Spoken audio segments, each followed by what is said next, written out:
দায়িত্ব পালন করতে আপনারা অপারগ হন, প্রকাশ্যে ঘোষণা দেন। আমি আইনমন্ত্রীকে বলছি, স্বরাষ্ট্রমন্ত্রীকে বলছি, যারা বিচার বিভাগে আছে তাদেরকে বলছি, যারা প্রশাসনে আছেন তাদেরকে বলছি, আপনাদের কি মা বোন নেই?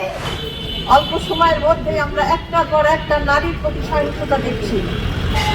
এটা কিসের ইঙ্গিত করে?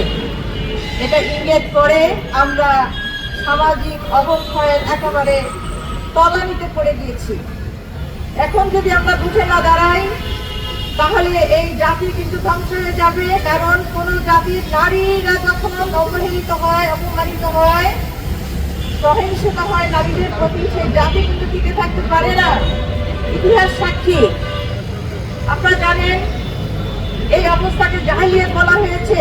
আর এই আরবের জাহিলিয়াতে নারীদেরকে জীবন্ত কবর দেওয়া হতো, কন্যা সন্তানদেরকে। আমরা সেই অবস্থায় হারিয়ে গিয়েছি। শুধু জীবন্ত কবর মেরে ফেলা হচ্ছে না, তার উপর সহিংসতা করা হচ্ছে। যে ঘটনাগুলো আমাদের বোন বলেছেন, ভাই ও বোনেরা, এটার কারণটা কি? কারণ আমাদের জানতে হবে। কোনো অসুখের সঠিক চিকিৎসা করার আগে তার কারণগুলো সঠিকভাবে যাচাই করে তার প্রতিকার করা সত্যিকারের বুদ্ধিমানের কাজ। এক নম্বর কারণ বলবো বিকৃত মানসিকতা।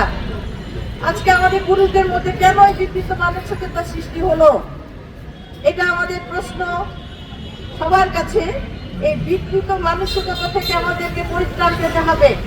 নাহলে কোনো সুস্থ সচেতন একজন পুরুষ কখনো একটা 6 বছরের শিশুকে অত্যাচার করতে পারে না। দ্বিতীয় কারণ হচ্ছে ড্রাগ অ্যাডিকশন। আজকে প্রত্যেকটা গ্রামে গ্রামে, মহল্লায়, পাড়ায় অবৈধভাবে নেশা জিনিস ছড়িয়ে দেওয়া হচ্ছে। অন্যায় প্রতিরোধ আজকে আমাদের সমাজে নাই। কোথায় গেল সে নারীবাদী সংগঠকরা?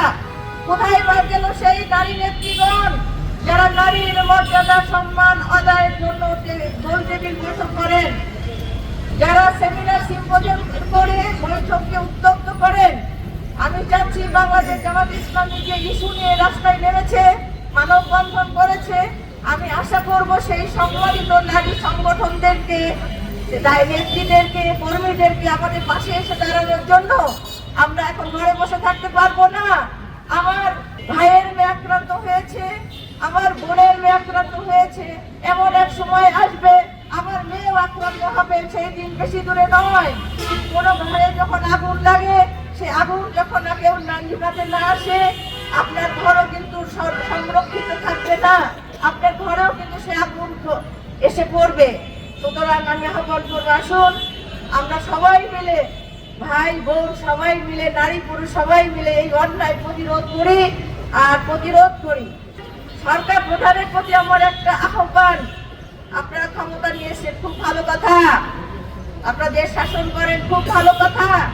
আমরা আপনাদেরকে সহযোগিতা করবো, খুব ভালো কথা। কিন্তু আমরা চাই না নারীর এই সহিংসতা বেশি দিন দিয়ে থাকুক। যদি বিচার না হয় আমরা আবার রাস্তায় নামবো, সবাইকে নিয়ে নামবো। সুতরাং আসুন আমরা সবাই মিলে প্রতিরোধ করি। আর যদি দায়িত্ব পালন করতে আপনারা অপারগ হন, প্রকাশ্যে ঘোষণা দেন। আমি আইনমন্ত্রীকে বলছি, স্বরাষ্ট্রমন্ত্রীকে বলছি, যারা বিচার বিভাগে আছে তাদেরকে বলছি, যারা প্রশাসনে আছেন তাদেরকে বলছি, আপনাদের কি মা বোন নেই? যদি মা বোন থাকতো আপনাদের ঘুম হারাম হয়ে যেত। আজকে আমাদের ছোট্ট ছোট্ট শিশুরা আত্মনাদ করছে। আগে রাতে তারা প্রশ্ন করবে আল্লাহর কাছে, হে আল্লাহ, কেন আমাদেরকে মারা হলো? কি অপরাধ ছিল আমাদের? আমরা কি সে প্রশ্নের উত্তর দিতে পারবো? পারবো না।